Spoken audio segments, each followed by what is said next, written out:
नाशिक जिल्ह्यातील दिंडोरी लोकसभा मतदारसंघातील निवडणुकीच्या पार्श्वभूमीवर वंचित बहुजन आघाडीच्या वतीने महाराष्ट्र केसरी गुलाब मोहन बर्डे यांची लोकसभेचे उमेदवार म्हणून वंचित बहुजन आघाडीचे सर्वेसर्वा प्रकाशजी आंबेडकर यांनी मुंबई येथील राजगृह निवासस्थानी गुलाब बर्डे यांचे नाव जाहीर केले होते।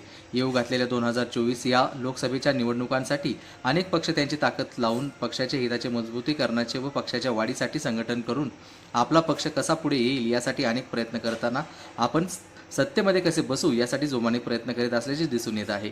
महाराष्ट्रात महायुती, महाविकास आघाडी, वंचित बहुजन आघाडी, प्रहार पक्ष व इतर घटक पक्ष, अपक्ष अशा अनेक विविध पक्षांनी या लोकसभेच्या निवडणुकीच्या रिंगणात उतरण्याचा निर्धार केला असून प्रत्येकाला विजयाची खात्री असल्याने यावेळी लोकसभा निवडणूक रणधुमाळी ही प्रतिष्ठेची ठरलेली आहे। मागील काही दिवसांमध्ये महाविकास आघाडी इंडिया गठबंधन यांच्यासोबत जाण्याचा निर्धार वंचित बहुजन आघाडीचे सर्वेसर्वा बाळासाहेब आंबेडकर यांनी केला होता, परंतु महाविकास आघाडीबरोबर वंचित बहुजन आघाडीची युती न होऊ शकल्याने आदरणीय प्रकाशजी आंबेडकर यांनी एकला चलोरेचा नारा देत येणाऱ्या लोकसभेमध्ये स्वतंत्र निवडणूक लढवण्याचा निर्धार घेऊन उमेदवार जाहीर करून स्वबळावर निवडणूक लढत असलेले जाहीर केले। याच पार्श्वभूमीवर राहुरीचे भूमिपुत्र महाराष्ट्र केसरी श्री गुलाब मोहन बर्डे यांनी व त्यांच्यासोबत वंचित बहुजन आघाडीचे शिष्टमंडळ मुंबई येथे जाऊन वंचितचे सर्वेसर्वा सन्माननीय प्रकाशजी आंबेडकर यांच्याशी राजगृह या निवासस्थानी बैठक घेत अनेक विषयांवर चर्चा करत नाशिक जिल्ह्यातील दिंडोरी लोकसभा मतदारसंघासाठी महाराष्ट्र राज्यात कारकीर्द असलेले श्री गुलाब मोहन बर्डे यांच्या नावावर शिक्कामोर्तब करून हिरवा झेंडा दाखवला होता। गुलाब बर्डे यांचे नाव घोषित होता त्यांनी दिंडोरी लोकसभा मतदारसंघात दौरे चालू करत भेटीगाठी घेत मतदारसंघातील वाडी वस्ती, पाडे, शहर, बाग या ठिकाणी भेट देत वंचित बहुजन आघाडीच्या वतीने आपण उमेदवार असल्याचे सांगत प्रचारास सुरुवात केली होती। राजकारणात चाललेली उलथापालथ लक्षात घेता अनेक ठिकाणी आज तागायत काही ठिकाणी उमेदवार दिलेले नाही तर काही ठिकाणी दिलेले उमेदवार बदलण्याची नामुष्की अनेक पक्षांवर आलेली दिसून येत आहे। याच पार्श्वभूमीवर पैलवान महाराष्ट्र केसरी गुलाब मोहन बर्डे यांचे नाव देखील पिछाडीवर पडलेले दिसून येत आहे। या संदर्भात पैलवान गुलाब बर्डे यांनी पत्रकार परिषद घेत सविस्तर खुलासा केलेला आहे। हे जे आपले कार्यकर्ते अनेक पक्षाच्या वतीने आम्हाला फोन येतात, आम्हाला पाठिंबा द्या किंवा हे करा, तुम्ही पुढची काळजी करू नका, तरी पण आम्ही कुठलाही निर्णय घेतलेला नाही। अजून आमचे कार्यकर्ते मीटिंग घेऊन हा निर्णय ठरवू, मग पुढे काय करायचे ते बघू। माझ्याकडं 50 मुलं असे आहेत लहान मोठे, त्यांना प्रशिक्षण चालू आहे माझ्यातर्फे व्यायामशाळेत, आणि सकाळी त्यांना घेऊन 5 किलोमीटर पळतो मी, आज बी रनिंग करतो। जी खुराकाची दिनचर्या आहे ते 1 लिटर दूध पितो।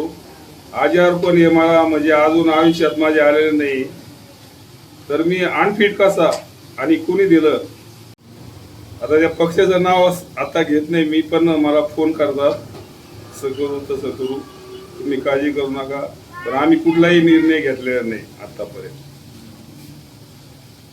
म्हणजे भविष्यामध्ये तुमची लढण्याची तयारी आहे?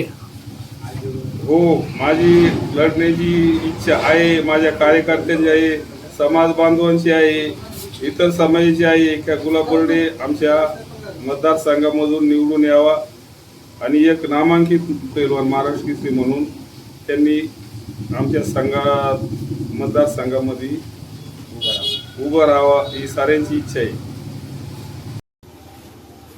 त्यांच्या जागी दुसरा उमेदवार उभा करावा असं आता काही कार्यकर्त्यांचं म्हणणं होतं। मित्रांनो, लोकसभेचं तिकीट भेटणं ही एक सर्वसाधारण गोष्ट नाही, फार महत्त्वाची गोष्ट आहे। आदरणीय बाळासाहेबांनी त्या योग्य आम्हाला समजलंय आणि त्यांनी तिकीट जाहीर केलं, त्यांचे उपकार मी माझ्या हृदयात ठेवलेले कधी विसरलो नाही। आणि जे मला मैदान सोडून गुलाब बर्डे यांना उमेदवारी घोषित झालेली मागे घेतले आणि मैदान सोडून पळाले, तर मित्रांनो आजपर्यंत गुलाब बर्डे हा मैदानात उतरलेला आहे, तो कुस्ती चितपट केल्याशिवाय मैदान सोडलेलं नाही त्यांनी। आज बी पडू किंवा पाडू मैदान सोडणार नाही। सर्वांना माझा जय महाराष्ट्र, जय आदिवासी, जय भीम. मी महाराष्ट्र श्री गुलाबरावजी बर्डे, राऊरी तालुका राऊरी, जिल्हा अहमदनगर.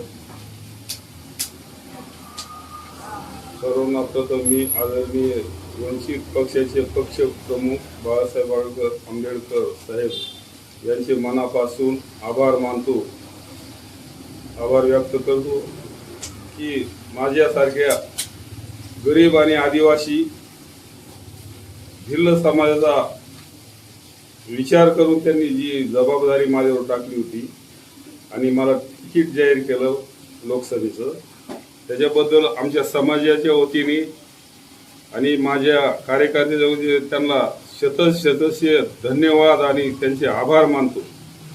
मित्रांनो, कालच आमच्या मतदारसंघात थोडी उलथापालथ झालेली आहे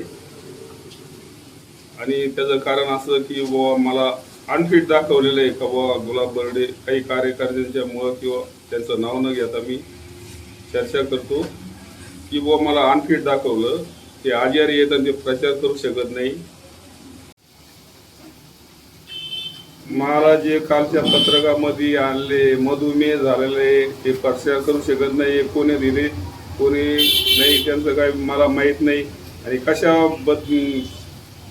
पद्धतीने फेरफार केलेले हे देखील मला कळलेलं नाही किंवा माझा विचार घेतलेला नाही आहे. आणि ते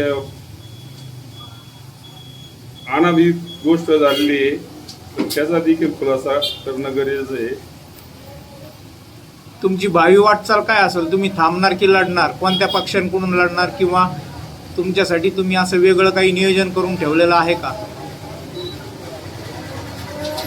आमचं हे बघा, आमची जनसंपर्क आणि लोकमत इतकं चांगलं आहे त्या मतदारसंघामध्ये किंवा कुठल्याही महाराष्ट्रामध्ये मतदारसंघामध्ये मला सर्व लोक परिचित ओळखतात.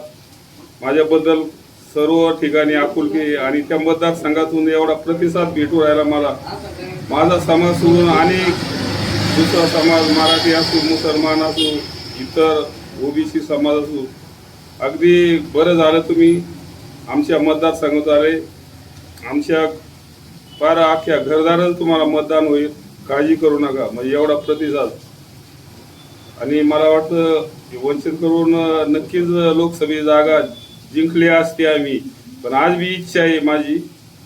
तर आता बघू याच्यामध्ये काय निष्पन्न होतं. दुसऱ्या